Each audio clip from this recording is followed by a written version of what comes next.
It's Saturday night, I'm John Kramer, and tonight NBC got bitch slapped by Saturday Night Live.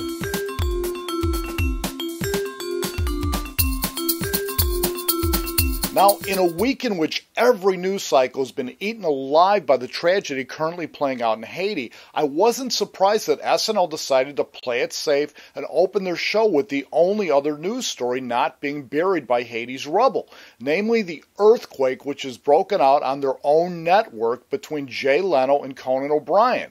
And while Lennon and O'Brien have been going after NBC and each other with bare knuckles and explosive one-liners, the opening sketch tonight portraying a joint appearance by the two comedians on Larry King all but ignored the late-night fight and instead concentrated itself on making bad Larry King jokes and having the cast mug for their cameras, relying on their makeup and fairly lame impersonations for whatever laughs they were able to eke out of the sketch.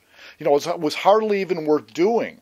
Now, the night's second and more effective stab at the late-night wars came from a surprising source, the show's host, Sigourney Weaver, who was back after a 23-year hosting absence, and who informed the audience that her father, Pat Weaver, had created The Tonight Show. And this is true, back when he was the president of NBC. And he had envisioned it as a lighthearted show lacking any sort of conflict or controversy, which I guess means that Conan wasn't the only creative guy who was screwed over this week.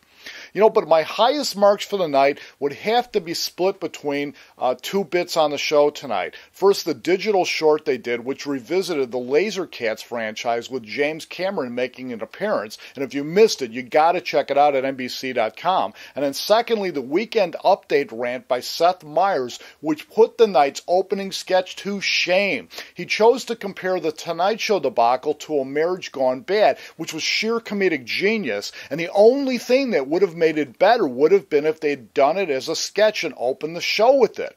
Now, my one big complaint with the show lately has been its almost complete lack of political satire content, at least for the last 3 episodes. And that's a good thing if you're Barack Obama, but it's a bad thing for SNL and their ratings, you know, particularly when you consider how high they got during the presidential campaign. Now, Sarah Palin just signed a deal to be a regular contributor to Fox News, and she's already been doing interviews with Glenn Beck and Bill O'Reilly. She's out there, she's not going anywhere, and she's begging to be made fun of. And Tina Fey is too busy doing 30 Rock, so it is time for one of the actresses on the show to be given a shot at playing her, because George W. Bush and Bill Clinton were both played by more than one actors, and if there's not an actress on that show who's capable of doing her, and I really don't believe that, but if there isn't, they need to get someone on there who is.